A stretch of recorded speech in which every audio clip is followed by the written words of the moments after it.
price of this stack is rising. However, the ounce of gold, I mean, you could say the ounce of silver, whatever, it's the same principle, is not changing.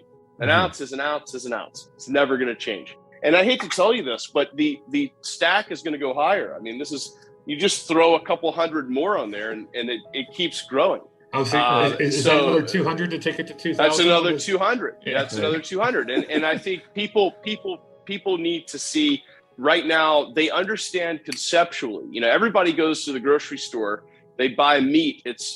I buy grass-fed meat. It's about $30 to $35 a pound. I think grass-fed cows used to eat grass. I don't know if anyone knows this, but they used to not eat genetically modified soy and corn and live in a cage. They used to eat grass. That's what they did. And so grass-fed beef makes a lot of sense to me. So I buy that. It's about $35 a pound.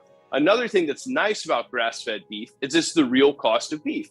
It's kind of like if you buy an organic apple, it's about $3.50 per pound of organic apples. But if you go to Walmart and you buy one of those perfect little apples, they call them red delicious, but they're not delicious and they're not really red. And so if you buy one of those, it's 99 cents, but it's not a real apple. It doesn't taste like an apple. Your body doesn't recognize it. So my point is, if you buy organic foods, you're very sensitive to prices because when the price of growing the apple goes up, the price of the apple goes up. Whereas with genetically modified foods, you can change that. And I think everybody out here knows that everything's going up in price. You know, you go to a coffee shop, there's a sign that says, due to rising prices of coffee imports, we've had to raise our prices. Thank you for being a loyal customer. We also can't find any help. We spend a lot of money on plexiglass.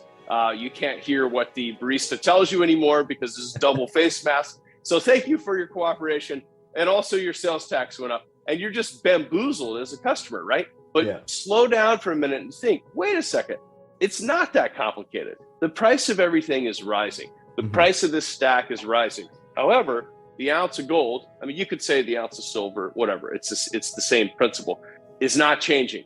An ounce is an ounce is an ounce. It's never going to change. It's just the amount of paper or digital. We'll be on FedCoin soon. So a big problem, and I told this to my friend Doug Casey last night. I said, the problem with you, Doug, right now is that you keep using capitalist theories to analyze a command economy. So and what we mean by that is that you keep using things. When you're in a capitalist system, you have price discovery. So the fertilizer producer meets the fertilizer buyer in the market. It's very natural. And there's another producer comes in and says, hey, I can get you the urea cheaper than you guys are producing it, whatever. And so, but that's not happening anymore. So now you're in a command economy where you have a carbon score for that producer. And then you say, well, there's a brown trout in the creek near the fertilizer facility, so we'll have to do an extensive investigation. And, some gender confused person with a clipboard goes out there and spends a month, while everything is stopped. Okay, so this is called a command economy. So this is where you don't have price discovery anymore. And I was telling Doug, I was saying, you can't use the sniffing that you did in a capitalist system to figure out what's going on in the command economy. So monetary policy is part of it. The command economy is a bigger part of it. You're seeing policies roll out right now. My partners with Metallo Royalty, which we can talk about later, we've also got a carbon credit royalty company that we're working on that'll come public next year. And it's incredibly interesting. You just had all the elites of the world land in Edinburgh, in Scotland, Glasgow, for the COP26. One of our guys went there. Okay, this is great. There were so many private planes that they had to drop people off and fly the plane to another airport and land the plane because the FBO was full. No. So what are they doing at this conference? What they're doing is they're deciding how they're going to handle. Carbon is going to be an existence tax. So everything, when you buy something, you buy the attractive jacket you have on, they'll say, well, that's got a carbon score of 9 because it was, but now this jacket that EB has on, now that was made with post-consumer recycled Pepsi bottles. 2% of it was, okay, like the buttons were. So he gets a lower score, wow. So this is a cheaper jacket because it doesn't have a penalized a metric, that with the carbon. Okay, so that's what we have ahead of us. So part of it, Jim, is the monetary, but part of it is also a command economy. In a command economy, it functions differently than in a capitalist. Before we continue, help us clicking that YouTube like button and subscribe now to our channel. This shows the algorithm that you valued this information. And it helps us spread that message. Sharing is caring. And now, let's continue. I have bad news for you. If you're not rich by now, you're screwed. And if you're in debt, you're even double screwed. How so, you might wonder?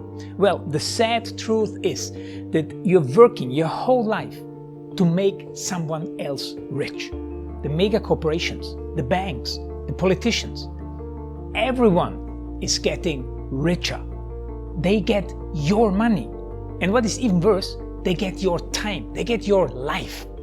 You are not even in a rat race, you're in a financial prison. But what could a solution for you look like? Honestly, I don't know, but I know what a solution for me would look like. It's very simple. I use whatever money I have and I multiply it with 1,000. This could make my life much easier and probably yours as well.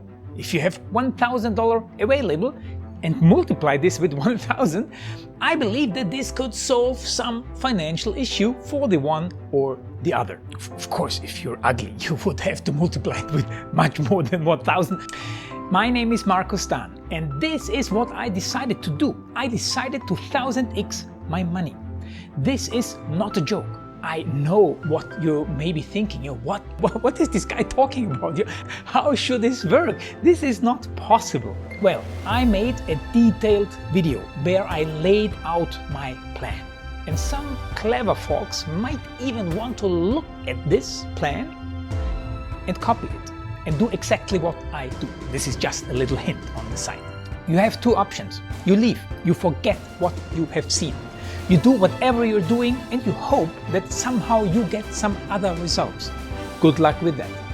Or you click the link below the video. You enter your email address because I'm not showing this to everybody. You at least watch my video on how I plan to 1000x my money. The choice is yours. Make the right choice. Join me. See what a different future you could have. See at least how I intend, how I plan to do the 1000x. So click on the link below, enter your email address, and I see you on the other side. Your Marco Stan.